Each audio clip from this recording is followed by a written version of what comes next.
Hello, everyone, and welcome back to Rebook, the show where we talk about the big, meaty men and women slapping meat on the stories they tell in the squared circle. Of course, you got myself. Oh, I messed up my graphics. I totally messed up my graphics. GB, that's me. I'm the guy currently talking. You also have Matt. You also have Jake. And today we're going to talk about all of the... Okay, you want to go first? Flex it up, Jake. No. Okay. Yeah, we'll go. We're going to like talk that about... drooping cartoon. Yeah, it's like...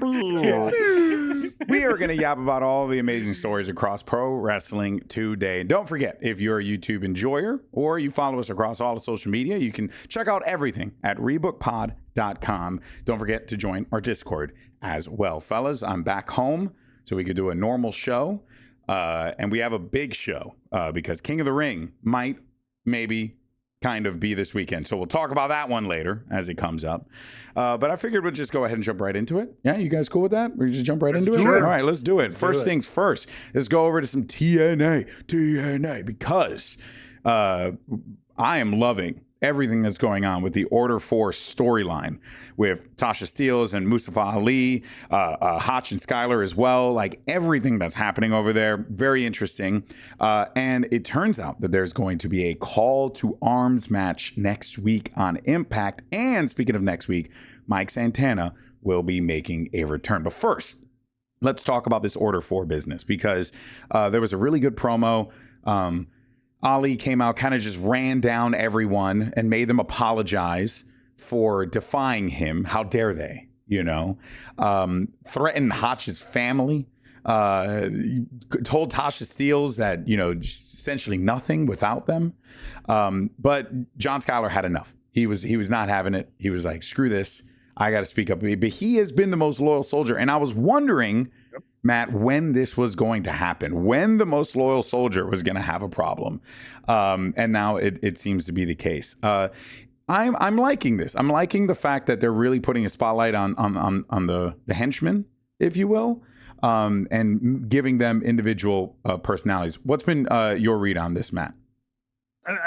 I've said it before. I'll say it again. I think Mustafa Ali is one of our best storytellers, if not our best, character and narrative driven performer who likes to make everything mean something. He's more than just a wrestler in so many ways.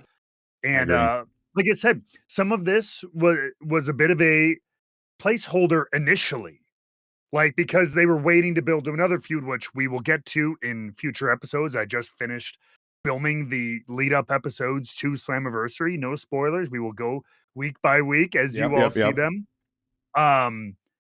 There is something coming in the next couple of weeks. But in between, there wasn't really anything laid out. So Ali brought this idea of hey, well, let's have a little bit of a breakdown, and it gives everybody a chance to shine. They have a moment where they try to speak out and Ali shuts them down. Started a little bit with Tasha trying to control his manic outbursts. Then it was Hotch because he got physical with Tasha, and Hotch was like, I'm a father. I ain't letting that go down. Yeah, I like that. And then he got his at Against All Odds when they had a match in which they never punched each other, by the way, if you go back and watch that. Yeah. But kind of almost hurt him. And that was the thing. Skylar was loyal. He did a secondary 450 to the back, kind of threatening to almost hurt Hotch, and Skylar got worked up. And so finally they had this Order 4 summit. Yeah, he runs it. He makes everyone apologize, like a cult leader or an angry, general. Yeah. Actions have consequences has been his big thing. And Skylar finally had enough. And now he's the final one, the one who was supposed to be loyal. Now he gets his chance to be beaten into line, if you will. And that'll happen. Technically, if I may plug for a second. Go for it. We did a little free simulcast.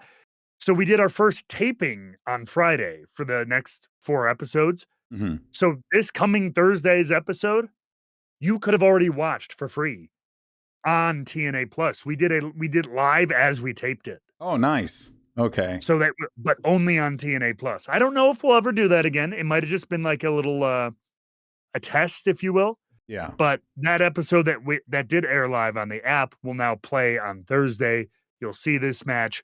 you'll see the fallout and where the big build of Slammiversary is going with Ali and Order 4. But I will tell you, it's going to heat up. Let's put it that way. The disorder continues. Yeah, I'm really curious where this goes. You know, like the whole time we're seeing this develop.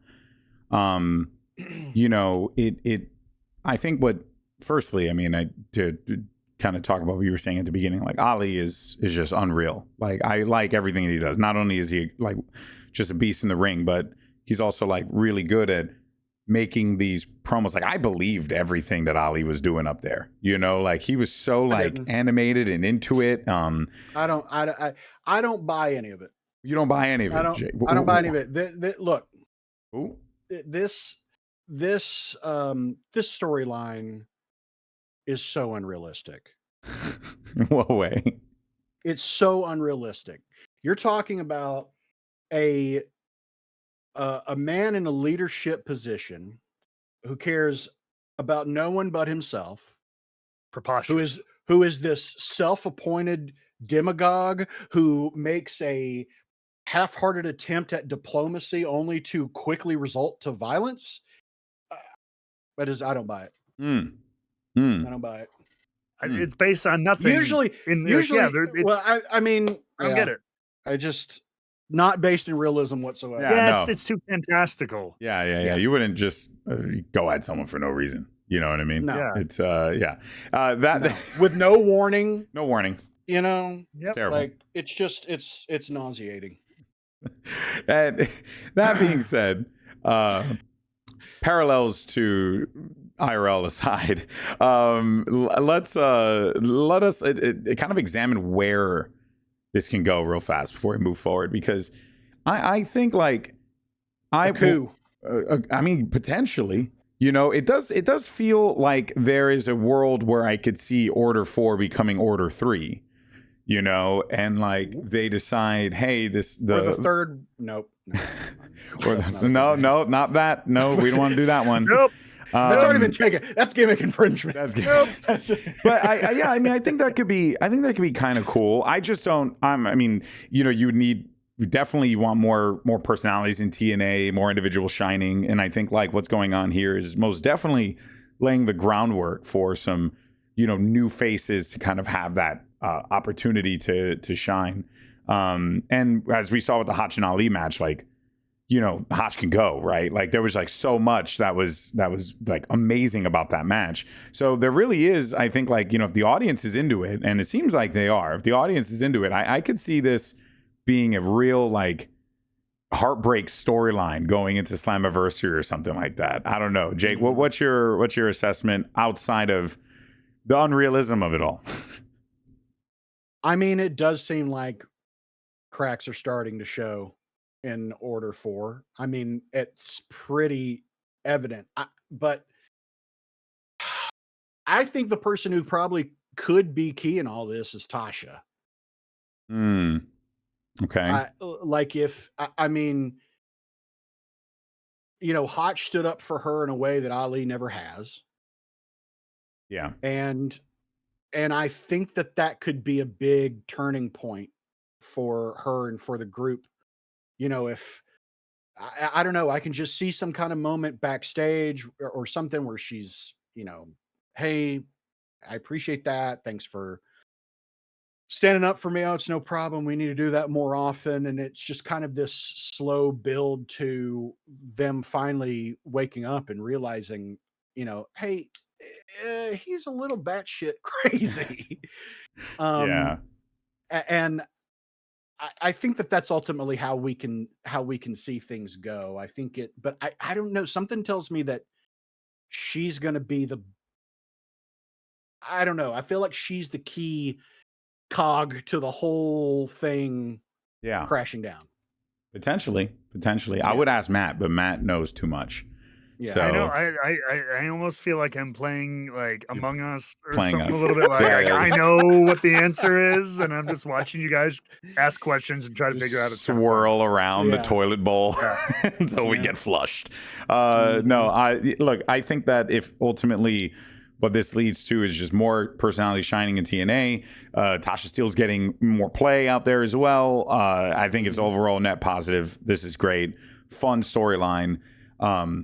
You know, because like, not to say that like it TNA, feels a little Alpha Academy, but like better. Yeah, dude, I was gonna say that. Oh, okay, yeah. I was gonna compare it to Alpha Academy, but I didn't want to insult like what's actually happening. Because like, not to say anything bad about Alpha Academy, it's just that that is a very like, you know, that was more cartoonish. Yeah, this felt more like, you know, like this. If Chad Gable, like I could see Chad Gable doing something like this with American Made, like down the line.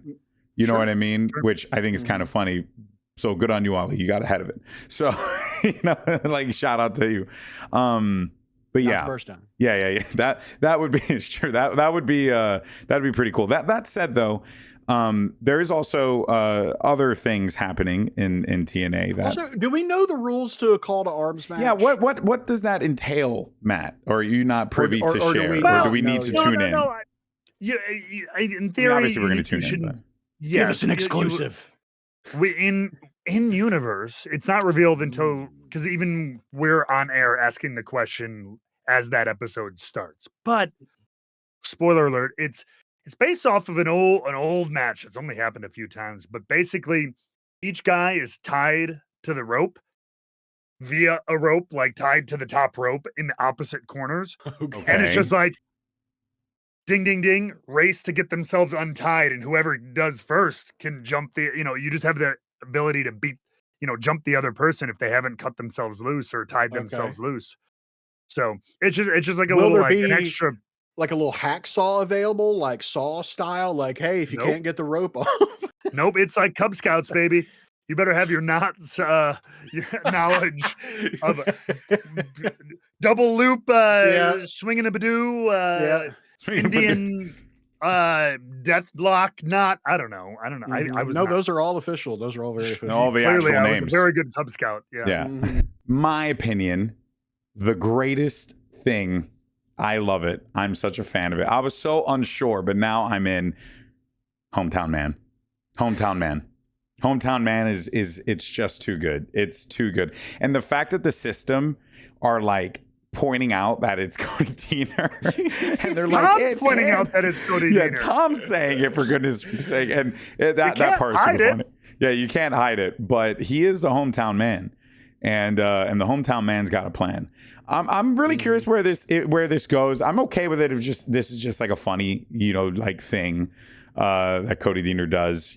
Sometimes you just need some comedy. But there was a little thing that happened in that match that I did want to touch on real fast, which was the conflict between Matt Cardona and Brian Myers. That was like, you could see it for a brief moment. Cardona, Myers, obviously everyone knows those two have an awesome relationship. They have the pro wrestling figure podcast, major pro wrestling figure podcast. Like, in real life, everyone knows that Matt Cardona and Brian Myers are boys.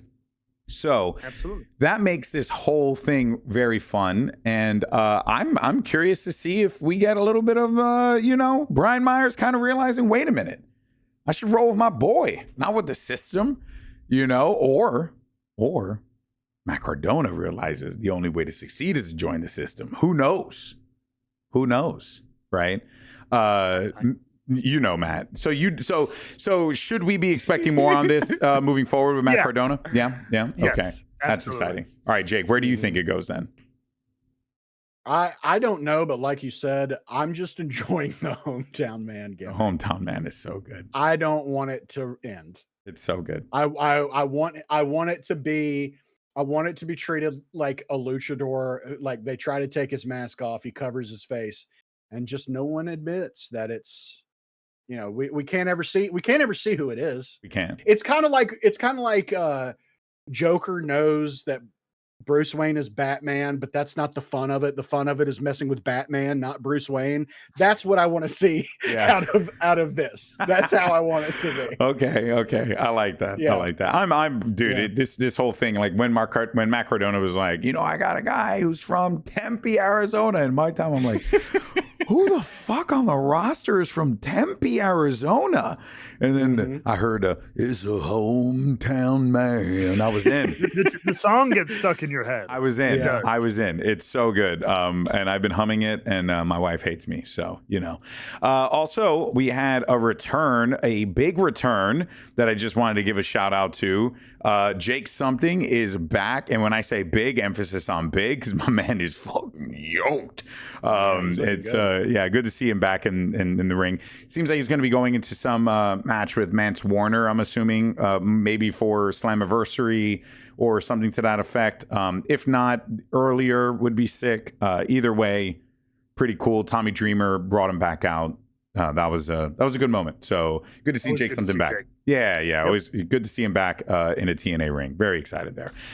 We also had the Heroes standing tall. This I do have one slight issue with that champions match.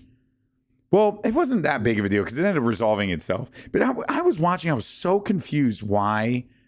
What's his face? Oh my God. I'm drawing a blank. Our international champion, Jesus. Steve Macklin. Steve Macklin. I'm so sorry. Yeah. A lot on the brain. I was wondering why Steve Macklin was in a match with all these bad guys. Because he's a champion. But he was a champion. So I put 2 and 2 together midway through the match because I kind of came in halfway. I was like half an hour doing something else. And I was like, wait, what? Why is wait, what? But that ended up resolving itself in the middle of the match. So that was great. Yes. And then the Heroes won, always a fun time. This was a fun match, actually. Like, I just have been loving seeing these multi-man matches lately. It's very New Japan, very lucha, so it's good. One of us. You don't like him? I liked this one, but okay. We'll save it. We'll save it. Okay. We'll save it. All right. It's fair. But there were some good, I think some good bits of, like interactions and stuff like that. Ultimately, Ryan Nemeth ended up getting pinned by Elijah. I wouldn't have minded if the Rascals got the pin on Ryan Nemeth, and I think that could have given us just another match between them. But it's fine.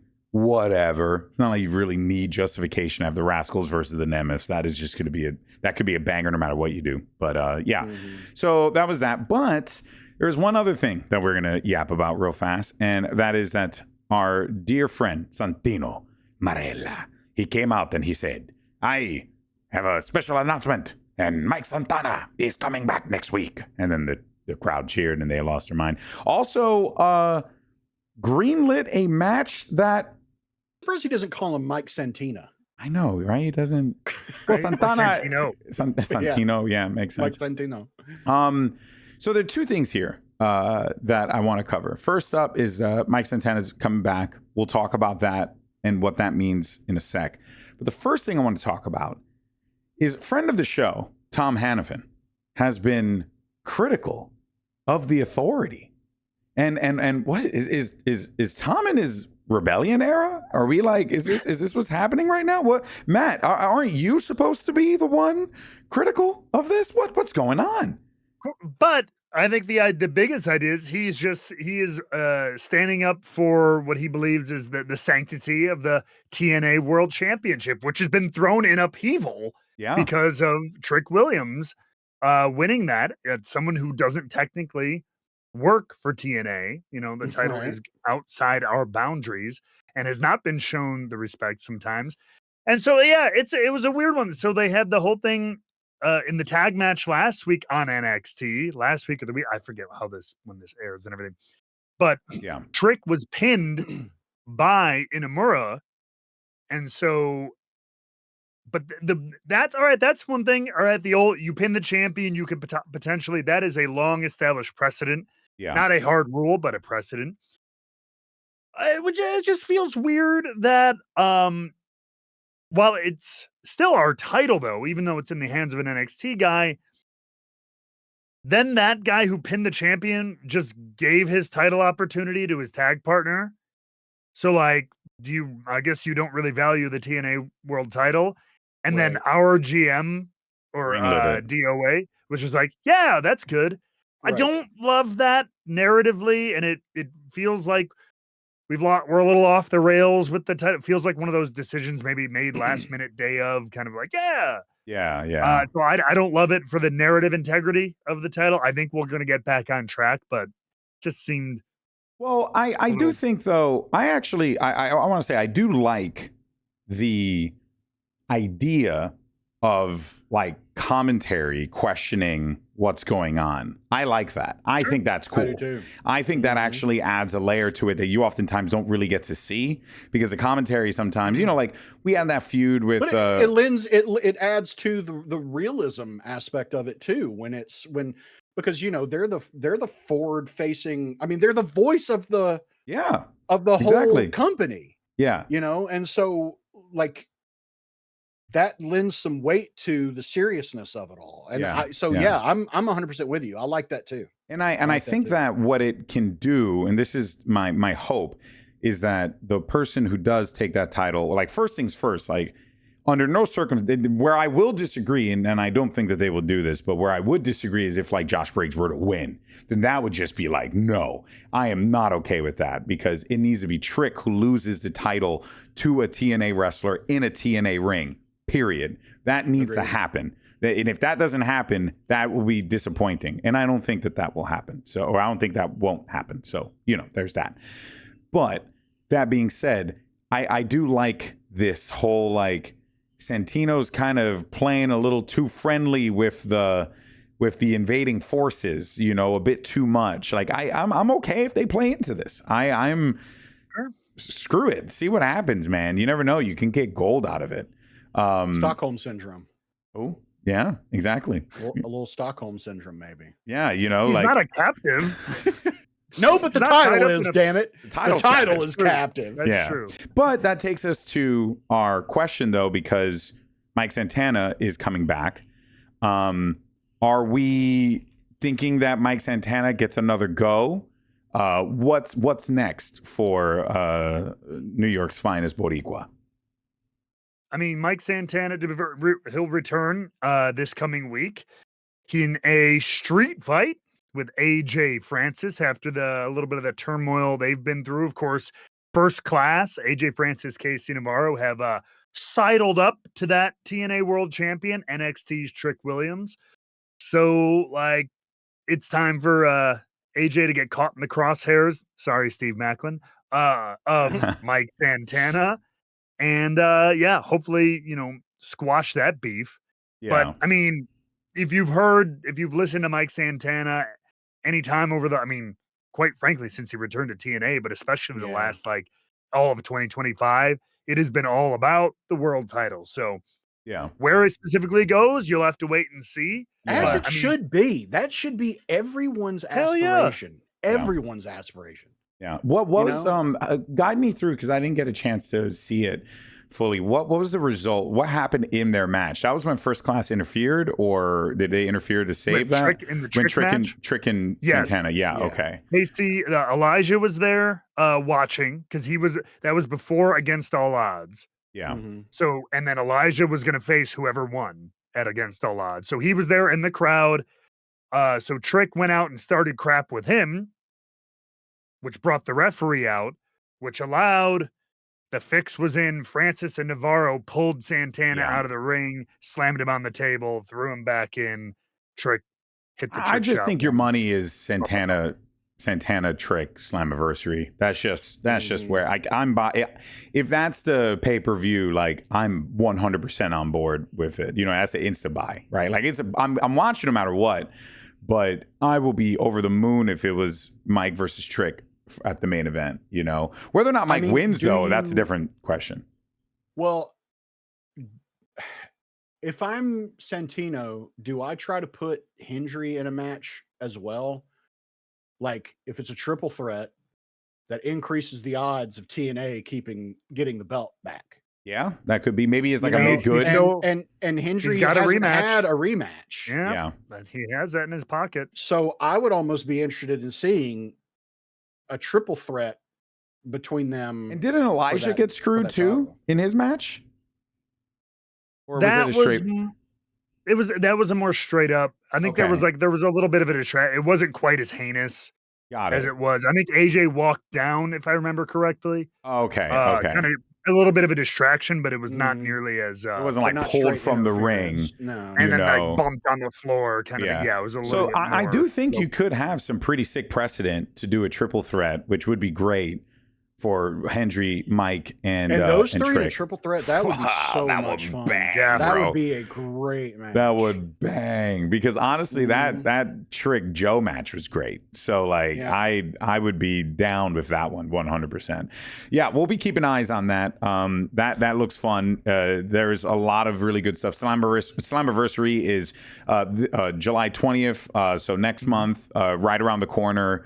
And we're really excited for it. It's going to be a good one. That now takes us over to the world of All Elite Wrestling, because there was a lot happening last week in AEW land, but we're not as much as like I feel like obviously WWE's got a lot going on with Night of Champions coming up, and heck, I mean TNA's got a ton going on as well. But we also have the road to All In is being laid out. A lot of things are kind of being dabbled with along the way. But one thing that we have always expected is that Timeless Toni Storm gives us gold. We'll talk about that incredible promo.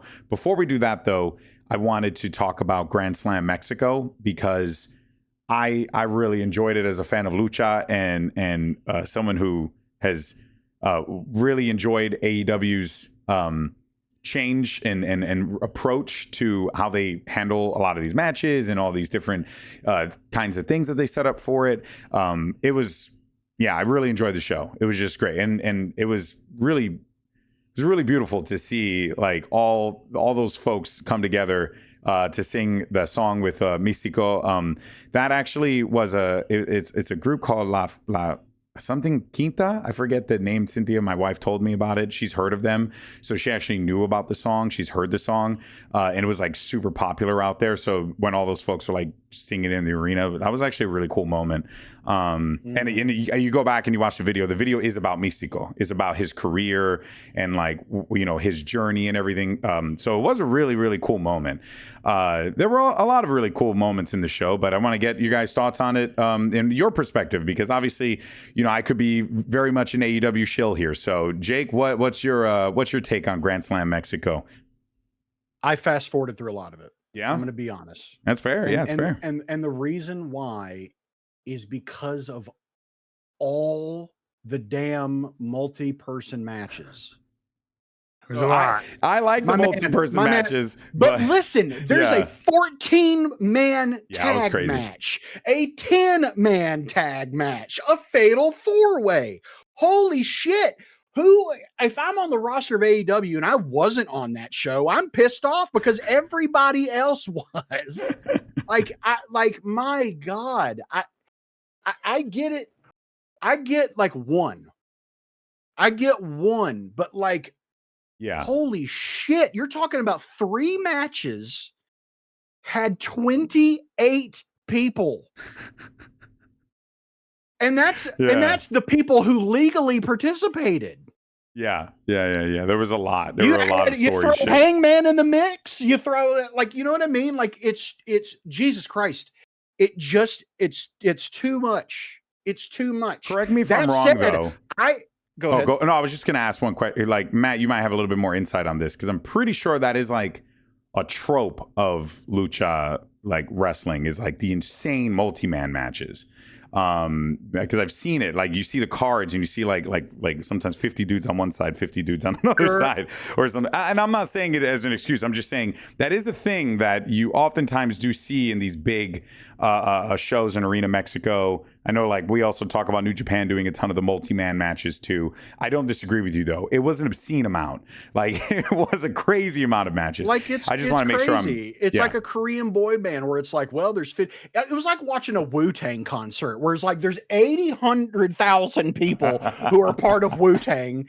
And it's like, I don't know who's singing what anymore. Like, I don't know what's going on. It's hard to keep track of. It's a wonder that they didn't just do a top-down view, because there's so many people standing on the apron. Yeah. Like, the 14-man match was craziness. I don't care for that kind of shit. That's fair. I don't. for me, it like 8 is pushing it. 8 is pushing it for me. But like, but if it's a situation of like when we were talking about TNA, that was the only multi-man match on the card, yeah. But it also made sense. It was the 5 champions against, the people that they've been having battles with. So like that makes sense. But like let's have an 86-man tag match. Let's have yeah. Because also to me, there's nothing to sink your teeth into. I looked into the Atlantis so lore. Much stuff. By the way, I don't know if you guys the Atlantis lore, like what's going on with Atlantis Junior and Atlantis. The like. So I since you fast forwarded through the match, Atlantis. Atlantis. So because you fast forwarded through the match, whenever Atlantis Junior was tagged in, the crowd booed. Mm-hmm. And I was very confused because it was very much being pushed as a face. So apparently it's like Nepo baby stuff. It's just like Mexican fans just don't like the fact that he didn't earn the mask and that he was given the mask. Lucha, like there's like everyone is a junior. Yeah, isn't that all? That is a big problem. Yeah, the juniors are a big problem. From what I've gathered, from what I've read, like there are a lot of like juniors that are coming in and they're kind of just getting propelled to the top of the card, but they don't have like the legacy or the aura forever. Oh no, for sure. But it's things change. People's tastes change. I think that's part of the reason why you had guys like Pentagon, or even though he was a junior back in the day. He was a junior. But Ray Phoenix is a junior. But Rey Mysterio, a junior. Yeah. But they have since kind of carved their own path. And also there was a complaint about Atlantis not being as technically sound as like his father was or everyone else. So it was like an interesting lore like on that. So he's the Dominic Mysterio. Less so, actually. If anything, it's more it's worse. But yes, and go for it. But to Jake's point, a lot of those juniors and everything like that, people who came in, a lot of them aren't family. Or they're distant family. It's a nephew's cousin sometimes. Or it's passed down to them. That case with Rey Mysterio? It's somebody. Yeah, it's Ray. I forget what it is. I thought it was just like it's like an uncle, grandfather, and uncle, or something like that. And so sometimes it's like people who earn it, and then it's kind of bestowed upon them. Yeah. And so for a long time, I think that was the idea. Is like you grind, you train, you go, and then like when you're ready. So I think in recent times, it's had more of like, oh yeah, he's been wrestling a year. Sure, I'm going to bring him on. He will be junior.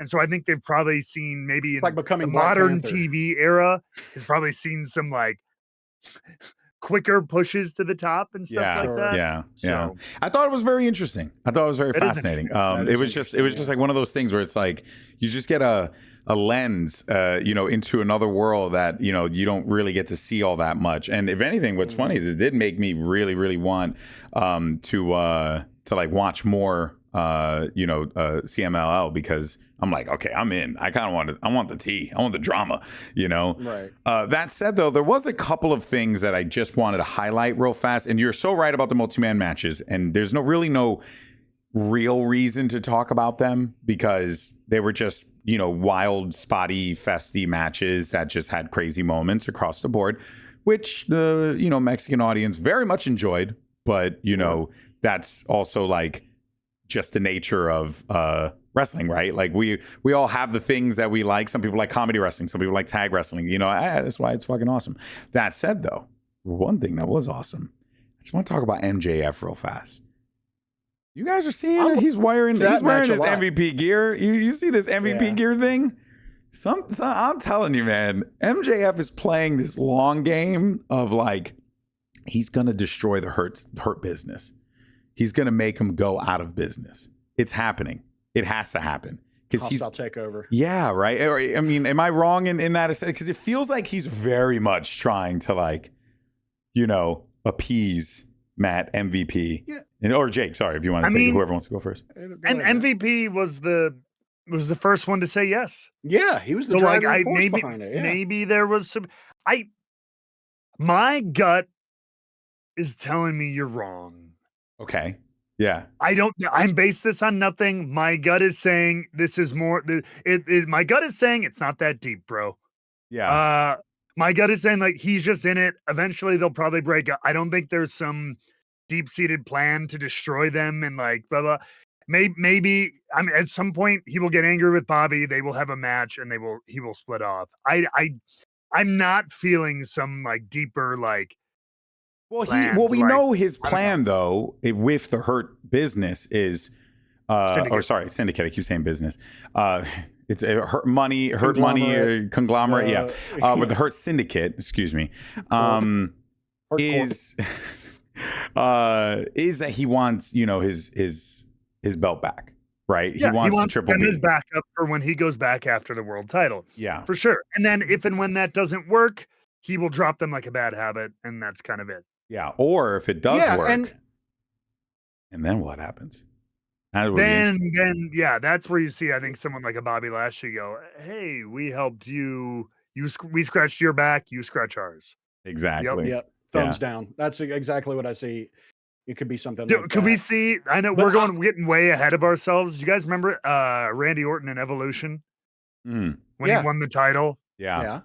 Up on the shoulders. That's what we're talking about. Yeah. But it works even more because they've been doing the whole thumbs up, thumbs down. With Toni. So I can see that. I actually would be really I also funny. think it.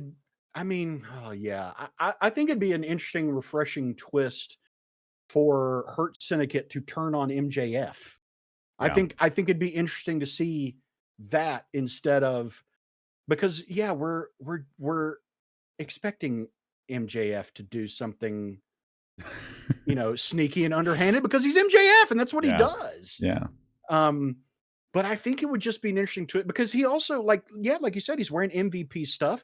MVP was the first one to believe in him, like you said. Mm-hmm. And I think that's kind of interesting to like see him maybe like, I don't know, let his guard down a little bit to try to appease them and to want to fit in and belong to this group. Yeah. And maybe, I don't know, I think it'd be an interesting thing to see MJF. I mean, we saw it with Adam Cole where it was like MJF maybe realized that he didn't like this isolation that he's buffered himself with. Yeah. And that being part of something bigger than him might appease to him more. Yeah. And I could see it going kind of this way that we had with him and Cole and then them turning on him. And I mean, it would kind of be cool to see that happen and then him form a group of faces to take on Hurt Syndicate. That would be cool. I think that could did you like his babyface run? MJF's? I thought it was kind of universally panned. It was, yeah. I mean, which is why when he came back, they very quickly shifted to him being a heel again. But I think he can be a,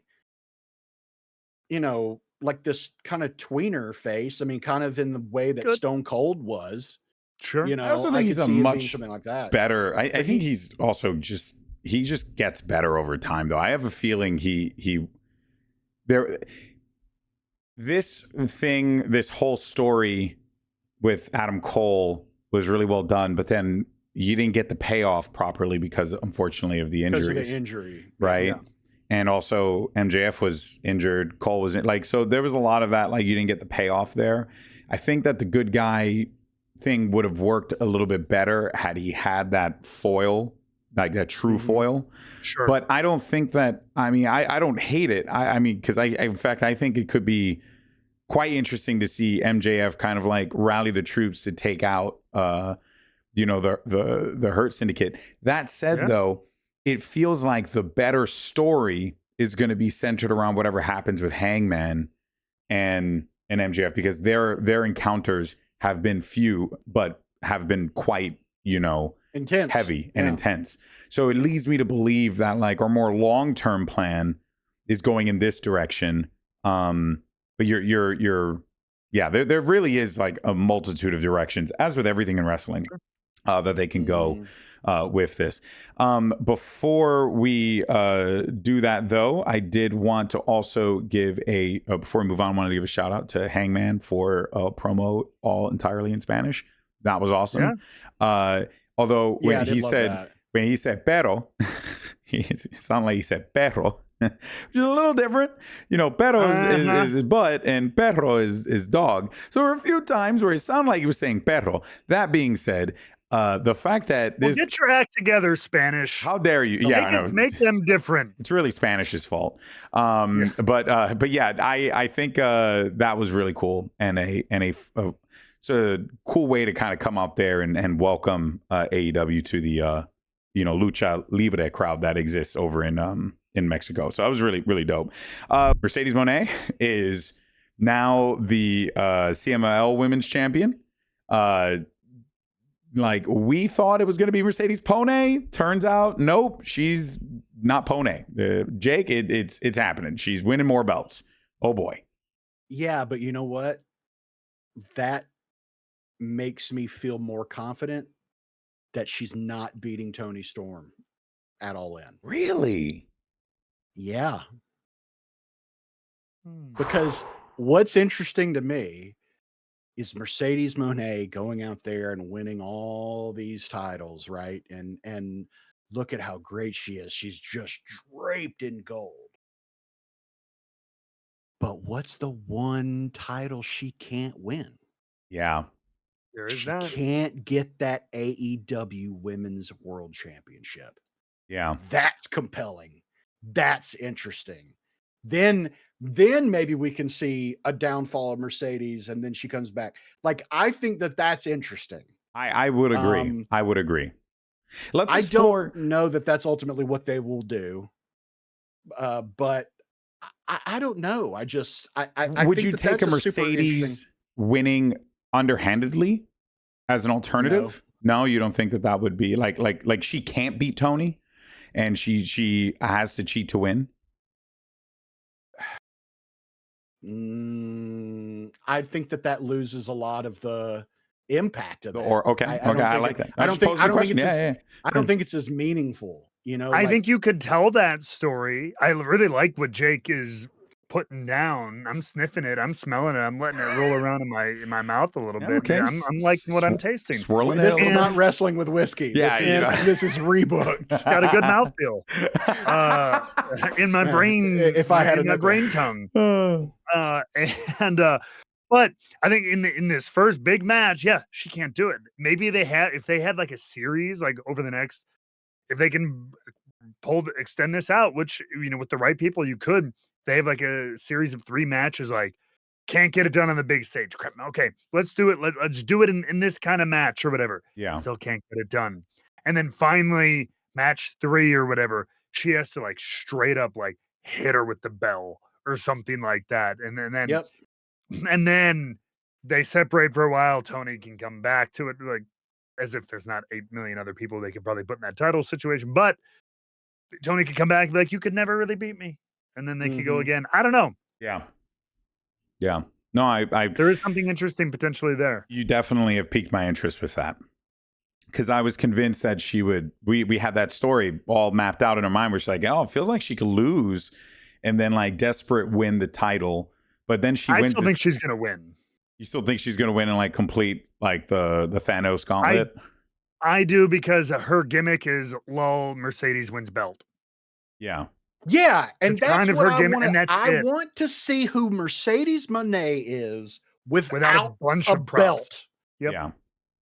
I just want to see who she is without a title. Yeah.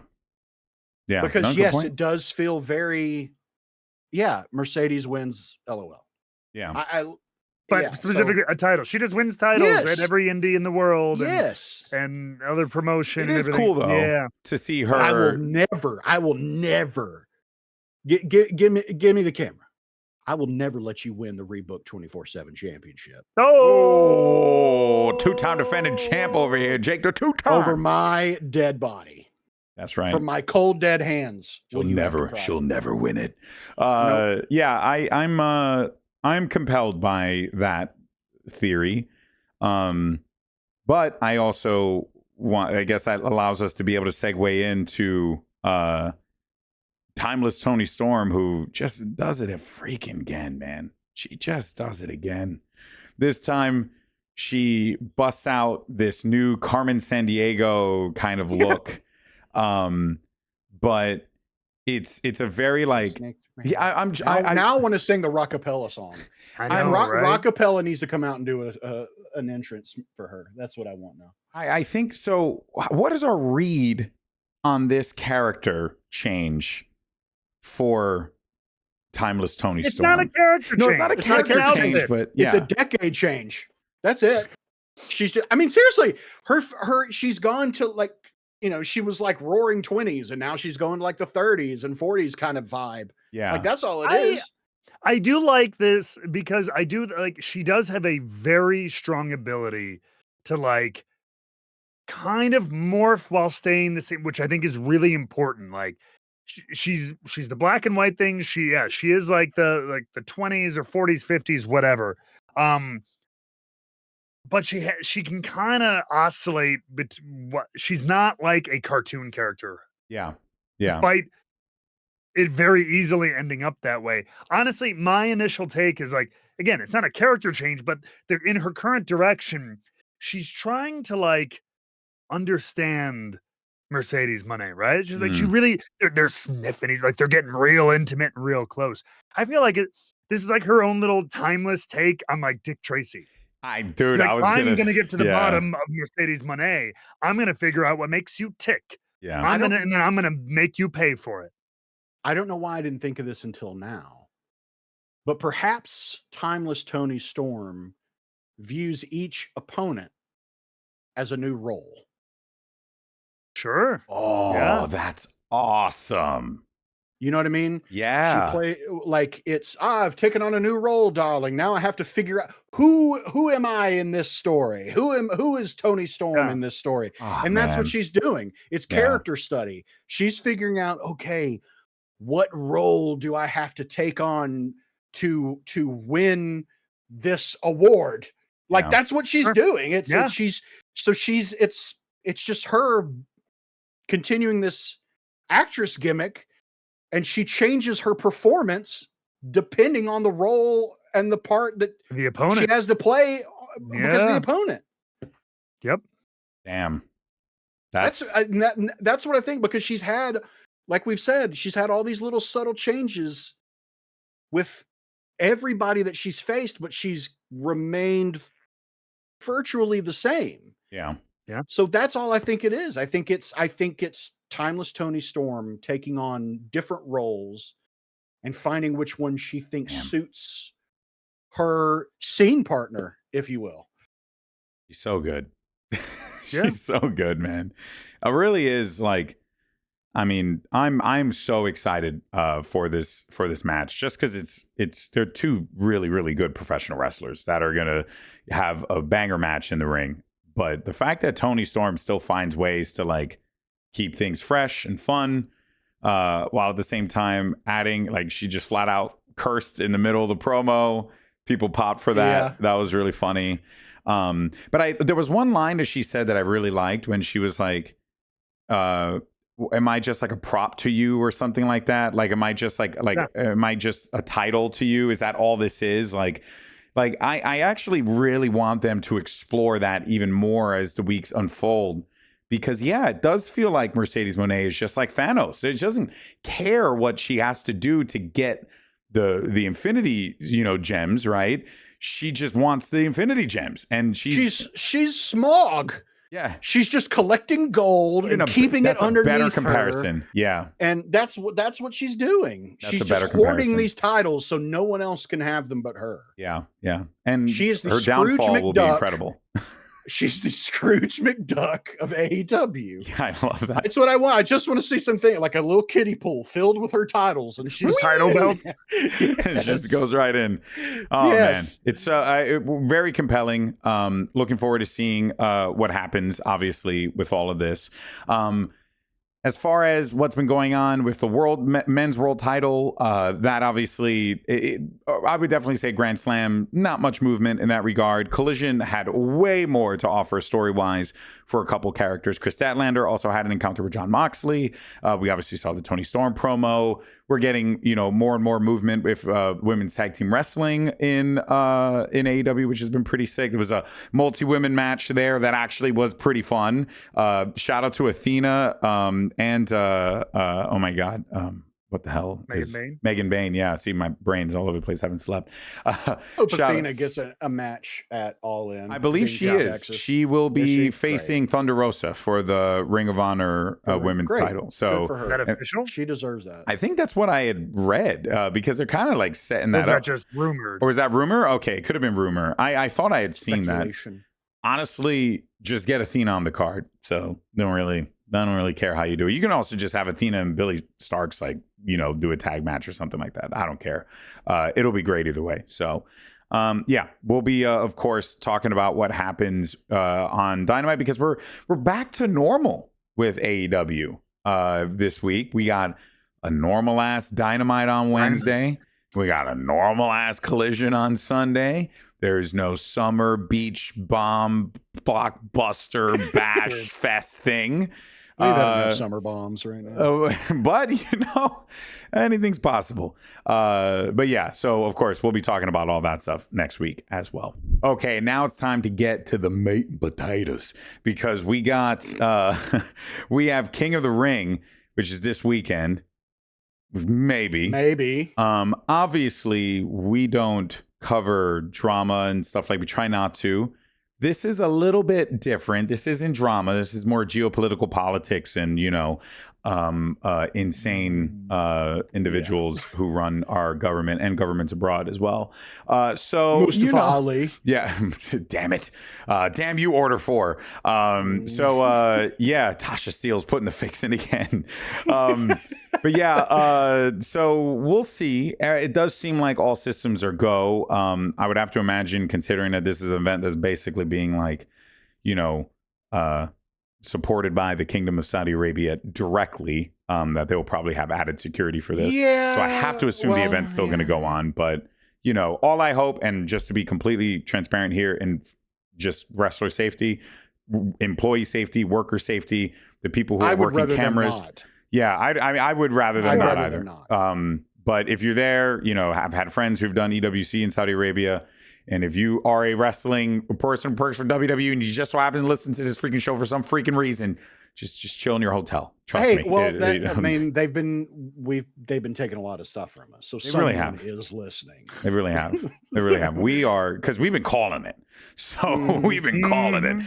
So what we figured we'd do is there's two topics here to discuss with WWE. First up, it's King of the Ring.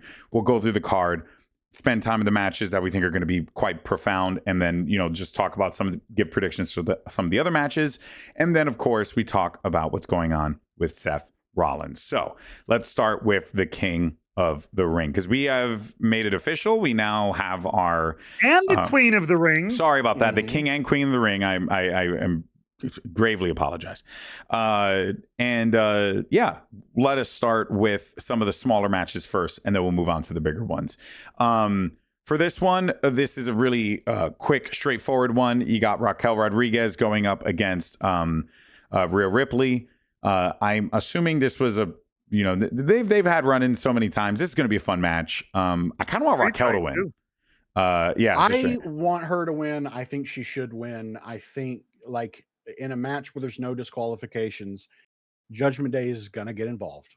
Yeah. Especially with her with Raquel seemingly taking Roxanne under her wing a little bit on Raw. Yeah. So there's something there, and I think that's going to make for some interesting tension when Liv eventually comes back. So let's I think Raquel needs this dub. Yeah, I can't see why Rhea would get the win, Matt. I don't think that there would be much of a reason for it, but I can see them doing it just to make the crowd happy. Sure, but I do think the fact that this match was made was for that reason. I think the idea of just what Jake said, have Roxanne come in and help her. I think they could probably, instead of vacating the women's tag titles, I'll carry those with you. Kind of like a Naomi 100%. Yes. Bianca Jade situation. And then Liv comes back wearing all black and punches Roxanne right in the face. But it prolongs somehow, some way prolongs this Judgment Day. Dude. You know, the usurper is gonna get usurped. Yeah. The succubus is gonna get sucked. Nope, not gonna say not that one. We'll back away from that it's one. It's gonna get bust. But I don't know. Yeah, we're okay with that. We'll accept that one. But literally, Liv was the usurper from Rhea, and now is about to get usurped by Roxanne, and it's gonna be awesome. I mean, it's a beautiful case of karma.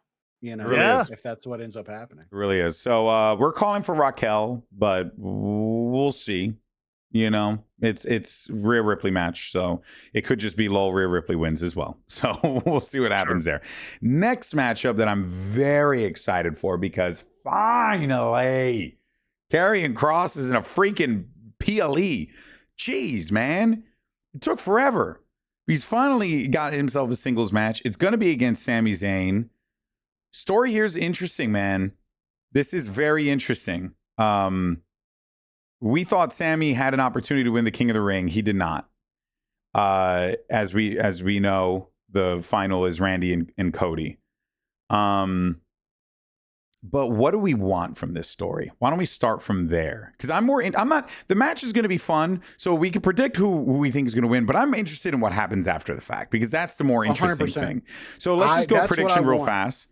I can see Sami winning this. Just outright. I can see Sami winning it, just like going too far or some shit. What do you guys think? I think he wins the battle but loses the war, kind of thing. Exactly. I think Kross is willing to take the L, like almost intentionally in some way. It's not the same thing, but I think it'll be more subtle or something. The old idea of like, down on my knees, hit me with the chair or whatever. Do it. Because the winner doesn't matter in this match. The winner does not matter. There's nothing on the line. Yeah. No. But it also just doesn't matter because of what Kross's ultimate goal is, right? Of like getting Sami to, channel the dark side. So Jake, what is your assessment? No, unless it's something like that, like you said, of like trying to get Sami to do something vile or underhanded or something, I just feel like a loss for Karrion Kross neuters him. Yeah. If it's like more than he's already neutered. Yeah. Because if I think people are going to be like, or like kind of like we are, of like, he's finally got a match. Thank God he's got a match. And like, okay, this is the opportunity to see. And then if he loses, even if it's a loss, just what I was trying to do in the first place. Like, I feel like I'd rather lose in the light than win in the dark. Right. Very Karrion Kross thing to say, honestly. Yeah. We've been chatting with him lately. Someone we should know, Matt. Well, there's part of me. I'm rarely conspiracy theory-esque, but there is part of me that thinks a lot of this stuff, the lack of booking with Kross over the last 6-7 months, especially, I think might be intentional. Okay. I think they're trying to rally this crowd support of like, we want to see him, and it could be not. I think that might be me being a little, maybe I might be overthinking and giving them too much credit, that because I've seen it happen both ways, where they're really being really smart. They're driving this weird like grassroots like support for him and like interest in him by but it's odd they do that with a heel. Yeah, I know, but because his character is just such, because they noticed it happening anyway, and so like, all right, let's play into this. Yeah, might as well. And so like, all right, here's a little tidbit. Oh, but he's gonna lose, and so people are gonna rally behind him more. And like that said, it could all like, it might also just be like WWE. I guess we don't know what to do with it. Ultimately, what I want, I don't really care who wins because I do like both of them. All I want is payoff. Give us some insight as to where the hell this is going. Yeah. Because it just feels like we're just guessing. Like Yeah. it just I don't know. It just feels. That's the one thing I don't know, to be man. fair, the other I think this is kind of what you're getting at with the Cross character though. He's very intriguing. He's an engrossing performer and everything like that. But it feels, and maybe because he can't get whatever kind of creative push through. But the whole time, this whole recent run feels like it's been spinning the wheels. Even the AJ stuff feels like it never really got paid off. Yeah. Yeah. Like this, they had that running at Mania and everything, and it kind of he just kind of disappeared. Like he's trying to like find people's better or worse demons. Kind of, he's trying to get people to like be real. Like don't give into this like where you have to behave and everything. It seems like that's what it is, but like, is it? I want some clarity too. I want a little bit more clarification on what his end game really is, other than just like the devil on the shoulder. Okay, I get that idea. Give me more. Yeah, but now. why? But why? But why? What is your end? Yes. Blah, blah, blah. Well, hopefully we get a little bit more movement from this match. We'll see. I feel like of all of the stories that Cross has been engaged in, this is the one that feels the most real. This is the one that feels the most like, oh, there might be something here. Whereas like maybe the AJ Styles stuff, maybe they thought they were going to move forward with that and then they decided to back away from it for whatever reason. That's whatever. Because like AJ is going to fight Dom for the IC title or something like that, I think is what's going on. Who knows? But I'm anyway. just tired of Sami always being the bridesmaid and never the bride. It's true. I mean, like that movie, what is it? 27 Dresses. That's Sami Zayn. Yeah. Like Sami Zayn has been the bridesmaid 27 times and he can't get married. Like, I just want to see him find his prince. Well, yeah. Sami, maybe his prince could be Karrion Kross. Could be Karrion Kross. Maybe. Oh, Prince. Okay, well, let's Sweet move. Prince of Darkness. Let's move to another one. This one's very interesting. Very excited for it. It's going to be Jacob Fatu going up against Solo Sikoa for the United States Championship. This has been a long time coming. Assuming the first of many. Both of these wrestlers are great, so this is going to be a great matchup. So that aside, I am not as I'm like into it, but it's a little bit clearer here. It's like this is just you got to get Jacob away from Solo so that Jacob can just do his thing. That's what it feels like to me. Not sure how you guys feel, but I think Jacob retains here. Who wants to start on prediction? I got nothing else. Yeah, no, I think he retains. Yeah, right. It's pretty black and white. I don't really see a reason why he would lose. Love you, Jacob Fatu. Yeah, I just don't see a reason why you would take the belt off of him. The man's reactions are through the roof. People love the man. He's a god in the ring. I'm loving the stuff Solo's doing too. Yes. Solo's been great. He's found a personality. He's found a character. Like I really dig the stuff he's been doing. Yeah. Like he's entertaining to watch even when he's not in the match. His little like jives when he's on the side, when he's like doing his little dance. Yes. Like I'm into that. You know, like he's the problem. He's finding himself. And I like that. And that was the thing with the Bloodline 2.0 one. That was like on the one end, I enjoyed it because he was literally trying to be Roman. And I thought that was like actually kind of cool.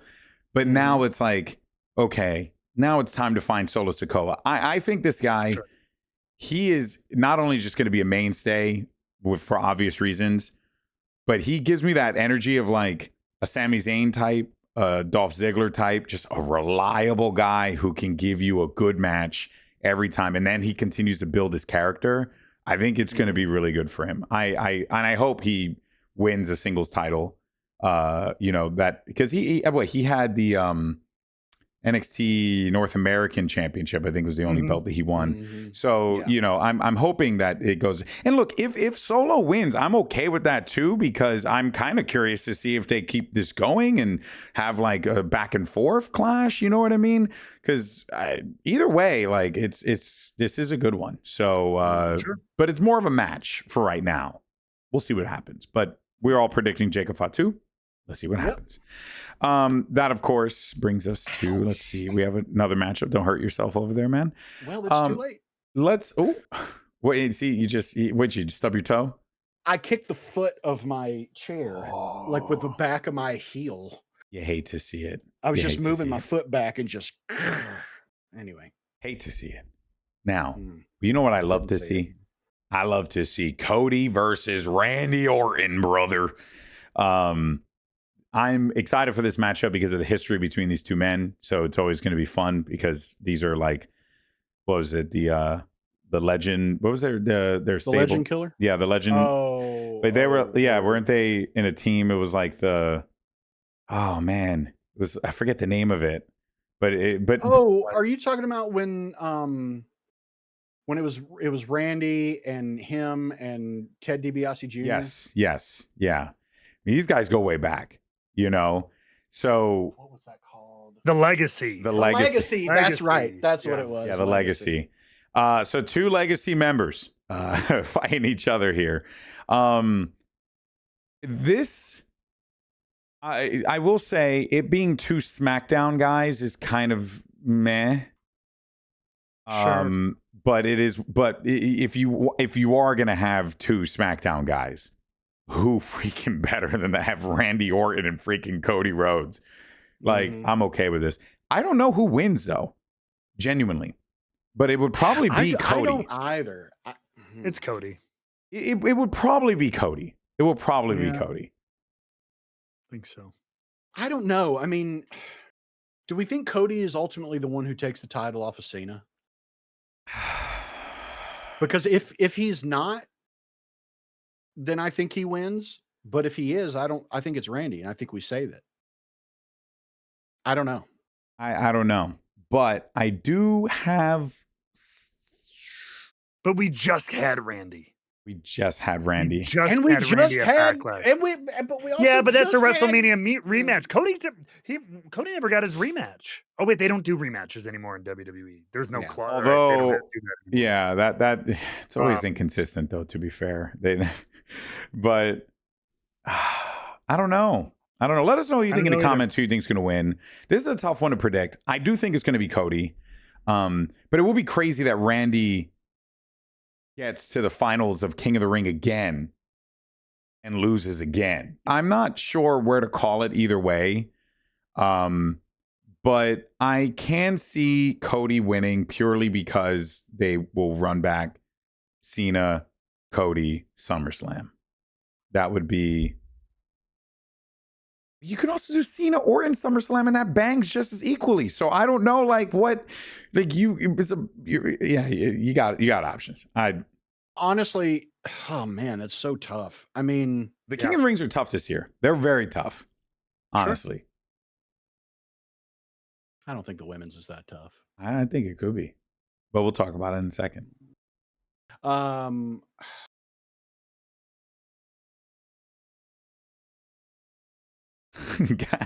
The silence is deafening for anyone in the audio listeners. I really don't know. Yeah, we really don't know. This one is kind of a coin flip for me too. That's why I was shocked that these two were the finalists. Yeah. It also does strike me, I mean, to kind of pull the curtain a little bit. I forget, this is still a pay-per-view in Saudi Arabia, and they like to give Saudi Arabia, for reasons that I won't dive into, big marquee matches like this. So that doesn't shock me as much, because the good stuff would have been Sami. I don't know. Well, Sami is super over there. No, not about that. Just that this is it looks good, Orton, Rhodes. It's a really good looking match for them with the history and everything like that. So, Yeah, I just don't know if we need another American Nightmare in the Middle East right now.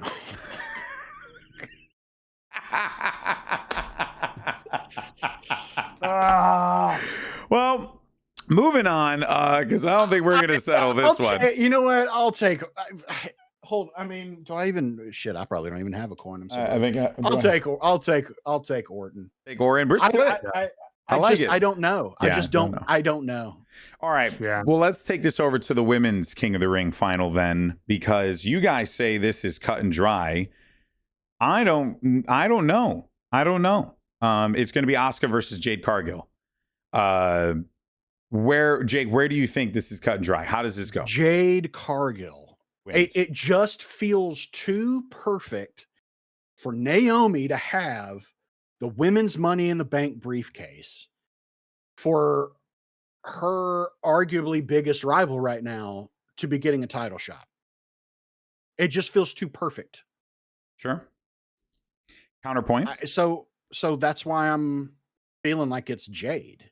Io Sky is the champion of Monday Night Raw, and Asuka Io Sky is not a match that we have had yet, to my knowledge. Mm-hmm.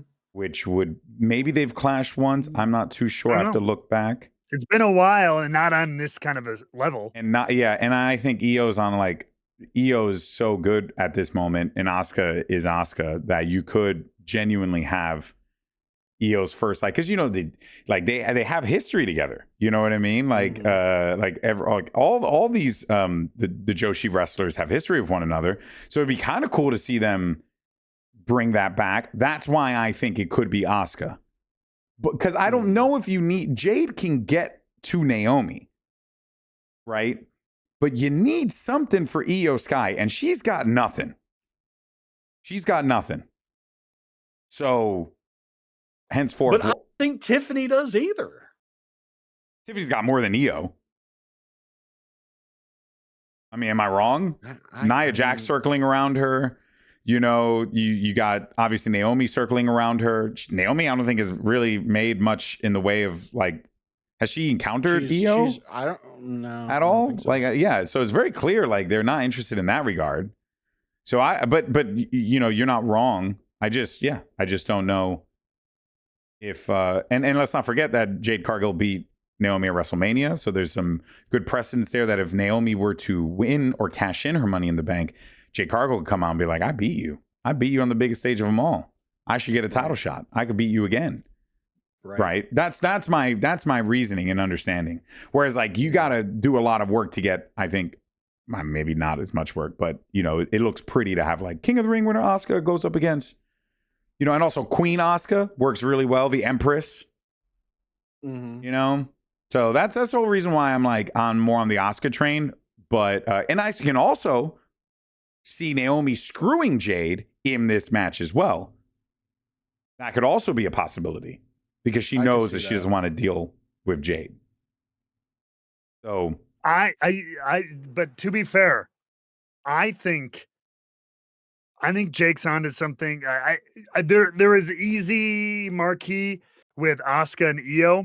There's a little bit less. You could get story there, but there is just some soap opera BS with Jade and Naomi. Especially, we've seen Naomi now twice attempt or pseudo attempt to cash in to be cock blocked by Nia Jax and all this. I can't get in. I can't get in there. I'll leave Jade on her little path of destruction. She could beat the ever-loving tar out of Tiffany. And then when they're at the end of this hard-hitting matchup, ding, ding, ding, there's at that point, there maybe Nia Jax is out of the picture finally. Then she can, sneak in there. That's a good. I think one. there's some good little hoops and ladders there that is always kind of fun. Yeah. So that's a good one. Yeah, no, I think it would be you got a good match with Io and Asuka. You got a good match with Jade and Tiffany.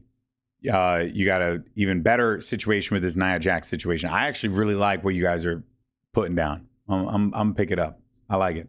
I'm a fan. Let us know what you think in the comments down below. Do you think Jade or Asuka are going to win? And if so, where do you see this going? Do you see Naomi getting involved? What's the sitch? Let us know in the comments down below. The one that, I tell you what, didn't see this one. 2 of 2 title matches at Night of Champions. No, I think the Intercontinental Championship is being defended. I'm pretty sure Dom is defending against AJ Styles. No, he was. That got canceled. That got called Yep. off last night on Raw because Dom's injured. Oh, that sucks. It was probably because he jumped on Trish Stratus. And, did you see that? He redid the picture. Him and I'll Trish. take an injury to jump on Trish Stratus. Yeah. Well, I don't think she can hold me, though. Yeah.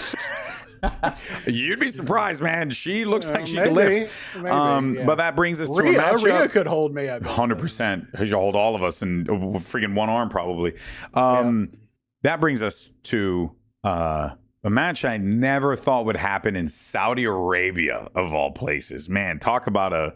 you got CM Punk going up against the undisputed WWE champion Jonathan Cena in a title match in front of the Crown Prince after CM Punk famously told The Miz he was what he told him. Yeah. Well, yeah. You can Google it. Yeah, Google it. Look, I that aside is whatever. Let's talk about the match itself. John Cena delivered a pipe bomb, beat for beat, to what Punk did years ago. Cena was put through a table on the corner, and then Punk went up to the top of the rope and dropped a pipe bomb on him. This time around, dropped Cena middle of the ring on a table, hopped on top of the turnbuckle. Cena dropped a pipe bomb. Matt, what'd you think of it? I know, there were a lot of lines in there that we could dissect. Sure. Specifically one that was geared toward Matt Cardona, Claudio Castagnoli, and Nick Nemeth, which he said by name. Yeah. Or was it? Because that's the other theory going around online right now. What? Is that him calling out that he was actually referencing the Young Bucks and Colt Cabana? Claudio Castagnoli, CC.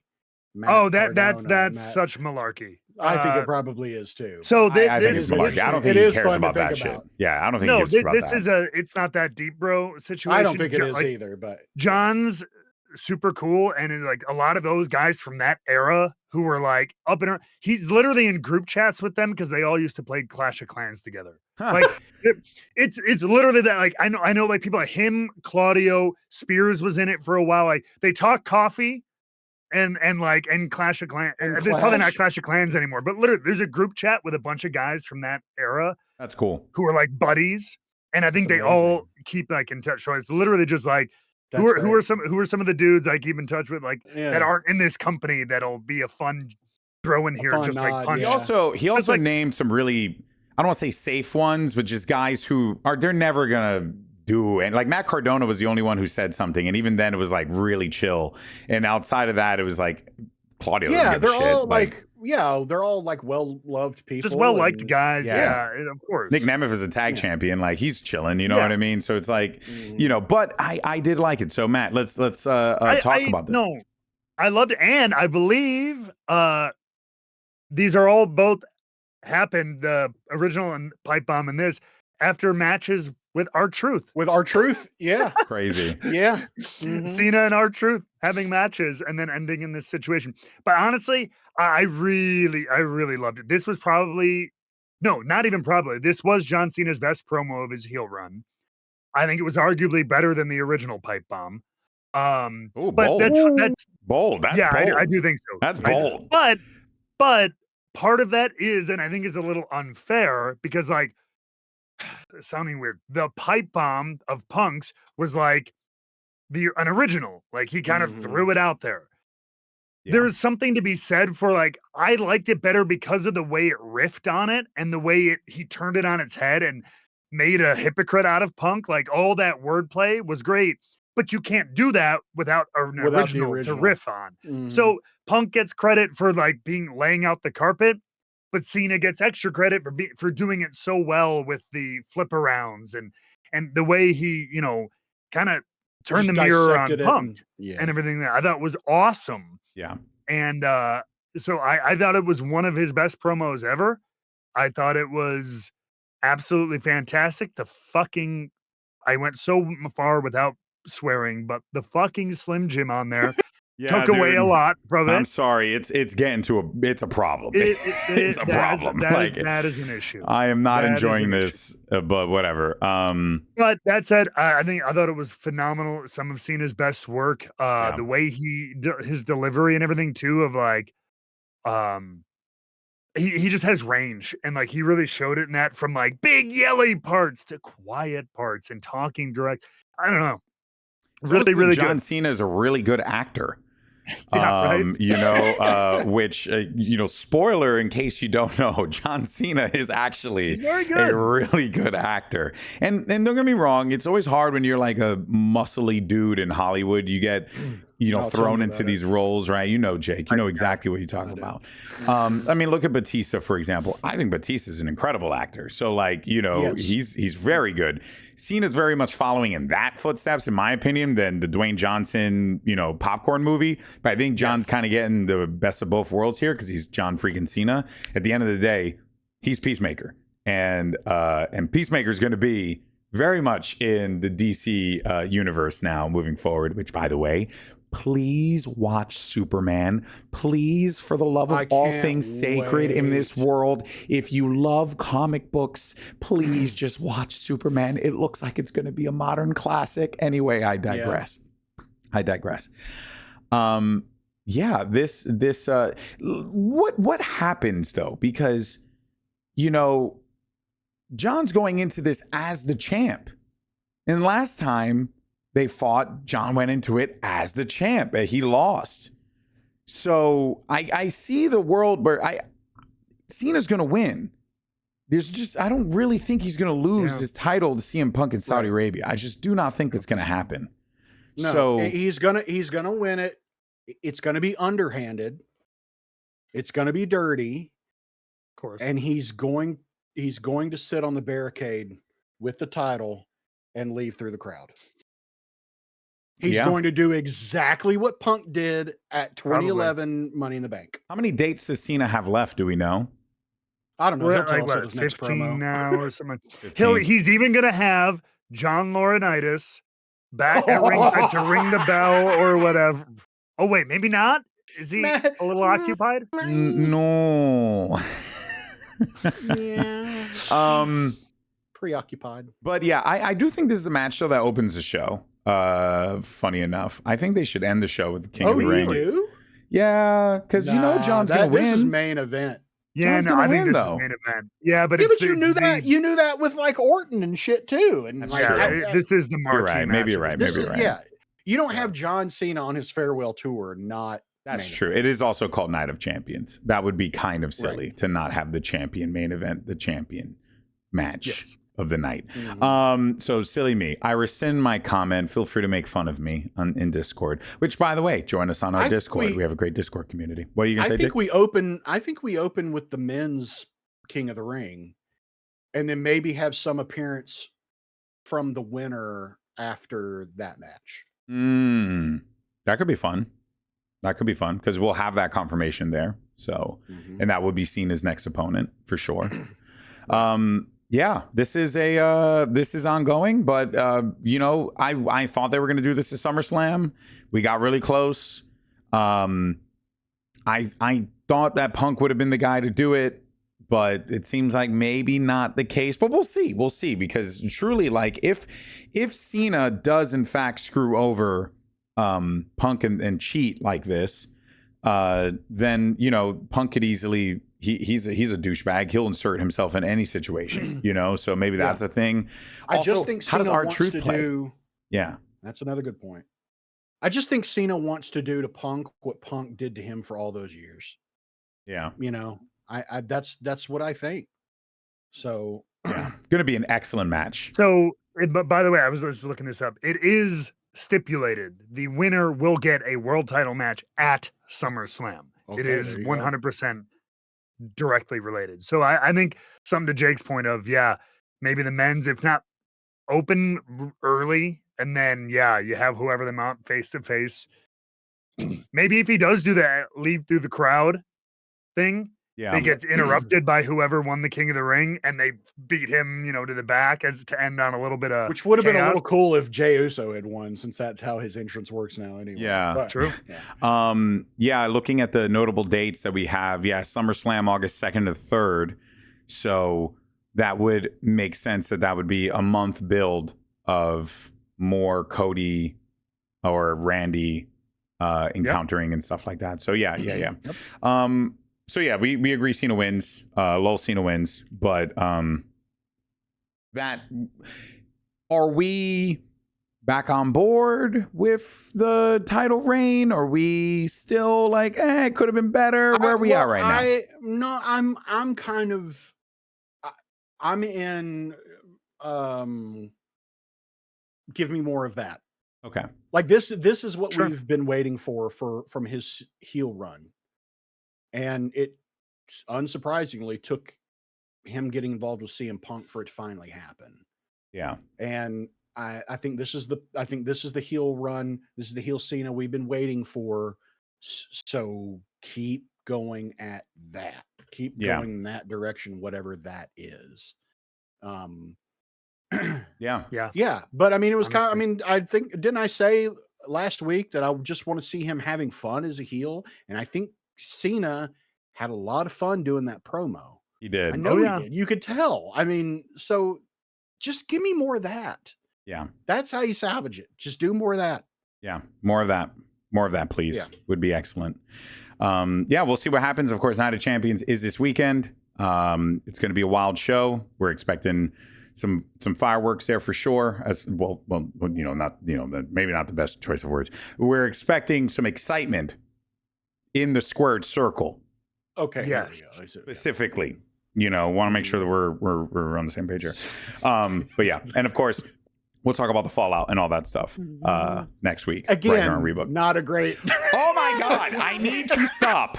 That was unintentional. I swear. We're sorry. We apologize. I am on very behalf sorry. of That was Alex not Goldenboy intentional. Members, ladies and gentlemen. If you have any concerns, you can write them into P.O. Box 64321, Los Angeles, California. There you go. Send a complaints there. I'm really sorry. And of course, that takes us to the end of the show and the greatest segment of all time, the Rebook 24/7 Champion of the Week. This is, of course, where we talk about person, place, thing, whatever. It brought us joy this week in the world, because let me tell you, you need some joy out there. Okay, we need a lot of joy.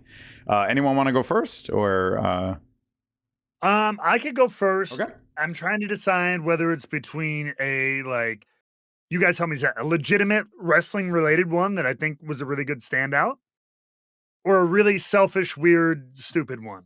Let's hear them both. Let's hear them both, and then we'll decide, and then we'll vote both. The real one I didn't want to be about, within the wrestling world, dude. Jey Uso, I think him and Cody he probably one of Jay's that was a matches great match. It was so good in a long time. I think it was a good match. Really good match.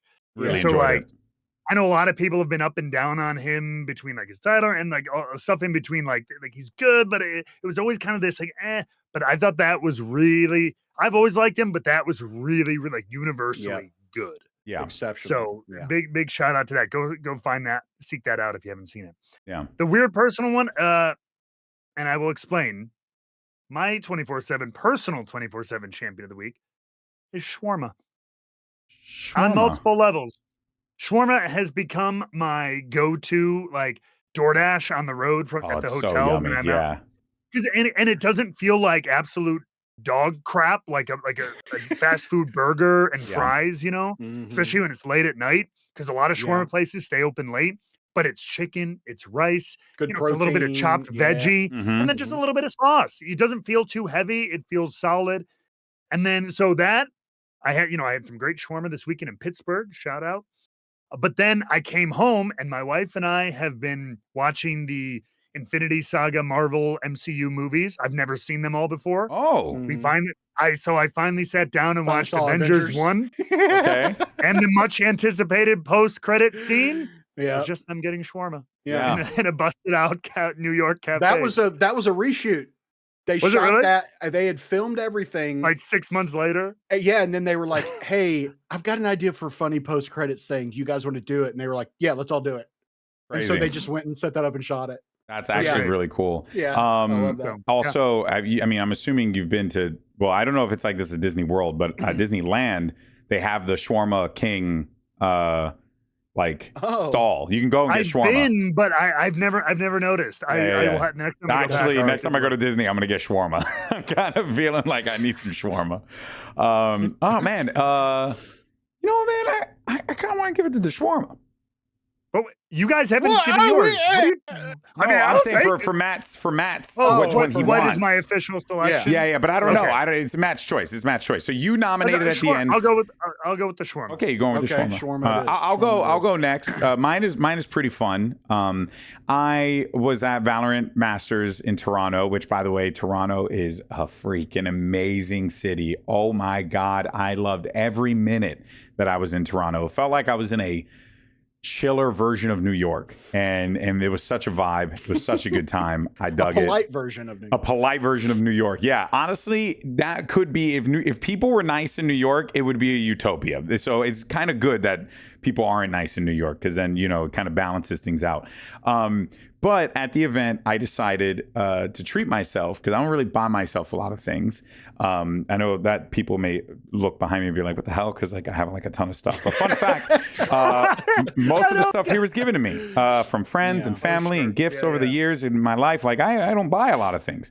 But I decided to buy the Swerve Strickland Iverson 3s. The shoes? And I bought them, and they were awesome, and I got a lot of compliments for them. And it also led to this iconic shot right here of me with my friend Van Silly doing the "Are You Ready?" as we had this whole walkout. Honestly, if I know that a lot of people may not. Jacket. I know. Yeah, I was boiling. I know a lot of people might not mess with Valorant or whatever who listen to this, but if you want something really fun, go watch the opening to the show match that we had at Valorant Masters. All you got to do is look up Valorant Masters Toronto show match on YouTube. It was really funny. We basically, my friend Vancilio noticed he has these black gloves here, which were black cleaning gloves, not latex gloves. He wanted to be Herb Dean. So he was dressed like Herb Dean. And then we did this whole thing is like he came out and then he was like trying to just doing the referee thing. And then he brought the two captains, Tarek and Disguised Toast. And he was like, I want a good clean fight. I don't want none of this. Protect your neck, blah, blah, blah. It was super funny. He was like, touch mice. Let's go. We touched mice and then went ding, ding, ding. And then we turned around and did this whole thing. And it was so silly and it was so funny. And it was the time of my life. Shout out to people in Toronto. What an incredible event that was. So that's mine. Jake, what you got? Okay, is your nominee the shoes? Yeah, or the intro? It's the shoe. It's the shoe. Okay. Because the shoe is awesome. The shoe is great. And it looked awesome. But yeah, go for it. Well, it's interesting. We clearly have a themed 24/7 championship segment this week, because I too also bought myself a little something. It was my birthday last week. Thank you very much. Yeah. But I also wanted to buy myself something, and when you buy something online, the concern is always, I hope that the product I get is what I saw. And furthermore, you hope that it's decent. Yeah. Right? My friends, I made an online purchase and for my 24/7 champion, I am nominating the Waffle House original sweet cream waffle mix. Oh, sorry. Oh, that's so good. No, guys, way. it tastes like freaking Waffle House. No way. I would hope so. That's a thing. But see, that's the thing, Matt, is you get some shit like this, and you're like, oh, it's just fucking Bisquick. It's official. It tastes like freaking Waffle House, dude. They're great. It's so good. All you need, you had 1 box of this, 2 cups of half and half, and 1 egg. You mix it together, let it sit overnight. They say you should let it sit overnight. Oh, really? Let everything mingle a little bit, I guess, and let everything, get real close to each other. You made it, yes? And so that's what I did, my man. Okay. It tastes like Waffle House. Do you have a waffle iron? waffles. Yeah, I do. You got to have a waffle iron. Everyone's got to have a waffle dude, iron. this makes like 5 to 6 big ass waffles. Damn. Like, and I seriously, like, I didn't realize how much it was going to make. I have 2 waffles in my fridge right now. Leftover waffles. Just leftover waffles. Dude, just get some I'm fried telling chicken you, from man, Popeyes and do some chicken and waffles, bro. That's what I'm saying. Yeah. That's what I'm saying. Damn, bro. It is on Amazon. Waffle House original sweet cream waffle mix. Okay. You know, guys, I think I know who's going to win this week. Oh, Consumerism. Consumerism is going to win this week because we all indulge in something, whether it's a cheeky little meal before work, whether it's a shoe, because you never buy yourself sneakers, although everyone's not going to believe you. And then, of course, you have, you changed my life. I'm going to buy this thing today. But bro, I'm telling you, when I forgot that you were in Toronto, and I almost texted you to be like, dude, do you want to come over and have waffles? I would have been over in a freaking second, dude. I would have been there in a second. Holy crap. I'm telling you, man, they're so good. You guys so down with giving the award to consumerism this week? Sure. All right. Consumerism wins. Congratulations, you capitalist bastards. You did it. That's our show, everyone. Thank you so much for tuning in. As always, we really much appreciate it. If you want to check out all the stuff with Rebook, make sure you check out www.rebookpod.com. There you can find links to pretty much everything that we do, whether it's our YouTube and our Spotify and our Apple Podcasts and all our social media channels. You can find it all there. Once again, this www.rebooked.com. Thank you so much for tuning in. As always, we appreciate you guys sticking with the patience last week too, because I was in Toronto, lots of stuff was going on, but we still got a show out. Shout out to Scan for making that happen, or helping out, me with stuff, and for this episode and all the good stuff. So anyway, thank you guys so much for watching. We'll catch you on the next one. See you next week for some more Rebook. Peace. Bye, Waffle House. Bye, Waffle House. Bye, Waffle House.